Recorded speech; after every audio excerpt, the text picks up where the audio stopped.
Saviez-vous que 14 pays africains utilisent encore une monnaie conçue par leurs anciens colonisateurs? Oui, elle s'appelle le franc CFA. Et ne vous y trompez pas, c'est l'un des outils les plus puissants qui maintiennent encore l'Afrique enchaînée économiquement. Je sais, ça semble technique. Monnaie, taux d'intérêt, réserve, mais on va l'expliquer simplement, comme si on discutait face à face. Le franc CFA est utilisé en Afrique de l'Ouest et en Afrique centrale. Mais ne vous fiez pas à son nom, ce n'est pas une monnaie africaine. Il a été créé par la France en 1945, en pleine époque coloniale. Il est toujours contrôlé depuis Paris, pas depuis Dakar, Abidjan ou Yaoundé. Il est arrimé à l'euro, pas aux économies africaines. Pendant des décennies, nos pays ont dû envoyer la moitié de leurs réserves en France. Et même aujourd'hui, la France conserve de l'influence sur nos banques centrales. Alors qu'est-ce que cela signifie pour nous? Ça veut dire qu'on ne décide pas nous-mêmes comment utiliser notre propre argent. Réfléchis bien à ça. Tu bosses dur, tu gagnes ton pain. Mais c'est un autre qui décide de ce que tu peux faire avec ton argent. Ce système fonctionne comme un véritable piège. Il n'y a aucune souveraineté monétaire. Impossible d'ajuster nos taux d'intérêt, d'imprimer notre propre monnaie ou de soutenir nos industries locales en période de crise. Le franc CFA est surévalué, ce qui rend nos produits trop chers à l'exportation. Résultat, nos marchés sont inondés de produits étrangers pendant que nos producteurs locaux peinent à vendre. Pendant ce temps, nos réserves sont bloquées en Europe. Elles dorment dans des comptes français, rapportent peu ou rien. Et pourtant, nous devons emprunter auprès du FMI ou de la Banque mondiale à des taux élevés pour financer notre propre développement. Et qui en profite? Les multinationales françaises, qui rapatrient leurs bénéfices sans difficulté. Nos entreprises africaines, elles, se battent pour survivre dans un système qui ne les favorise pas, comme l'explique l'économiste Ndongo Samba Sylla. Le système CFA est conçu pour profiter à la France, pas à l'Afrique.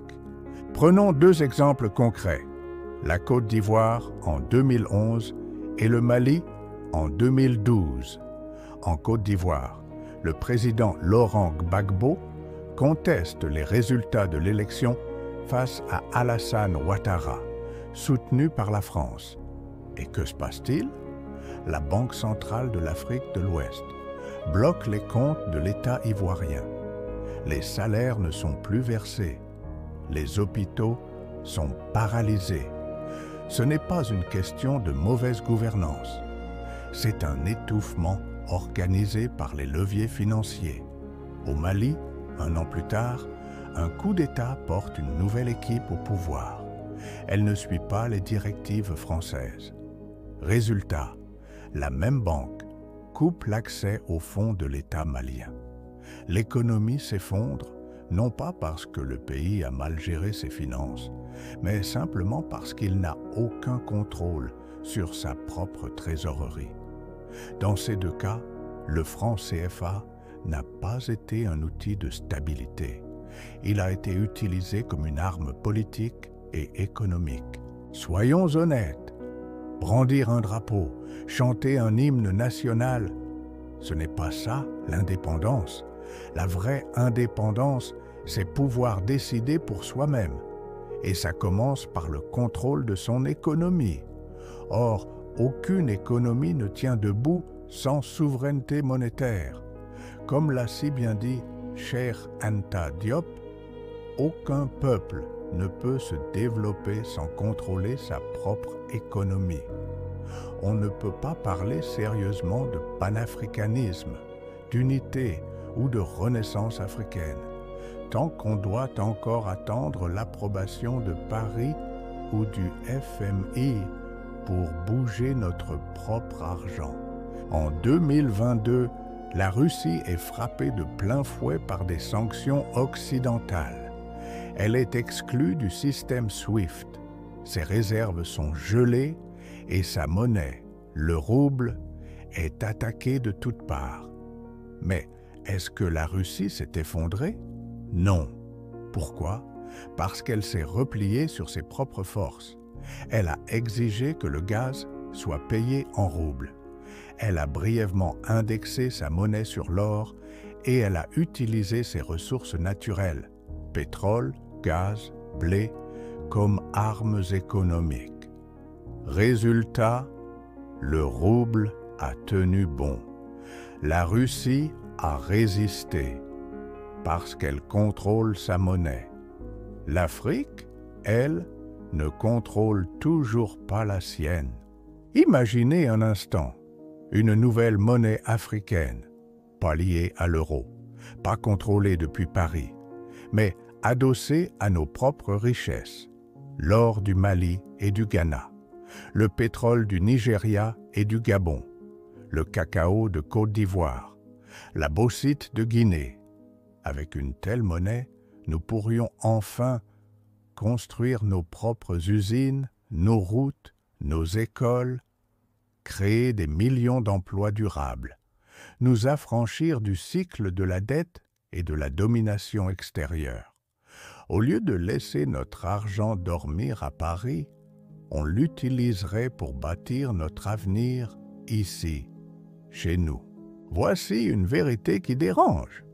Tout dirigeant africain qui dit « gardons le CFA » ou « on va juste le renommer en écho » est soit ignorant de l'histoire, corrompu et motivé par des intérêts personnels ou complice de la stagnation de notre continent. Ne les appelons plus des patriotes. Ce sont des obstacles à notre développement, des gardiens d'un système colonial déguisé. L'Afrique n'est pas pauvre, elle est maintenue dans la pauvreté. Et l'un des derniers chaînons de cette servitude, c'est le franc CFA. L'argent, c'est le pouvoir. L'argent, c'est la souveraineté. Souvenons-nous de ceux qui ont ouvert la voie. Thomas Sankara, qui nous a avertis. Cheikh Anta Diop, qui nous a éclairés. Laurent Gbagbo, qui a résisté. Ndongo Samba Sylla, qui révèle la vérité aujourd'hui. Il est temps. Il est temps de créer notre propre monnaie. Il est temps de nous lever, fiers, avec notre or, notre pétrole, notre peuple. Il est temps de dire adieu au franc CFA, une fois pour toutes. Partagez ce message. Faites-le entendre dans chaque pays, chaque village, chaque rue d'Afrique, parce que la vérité est le premier pas vers la liberté. L'Afrique doit se lever. L'Afrique doit choisir.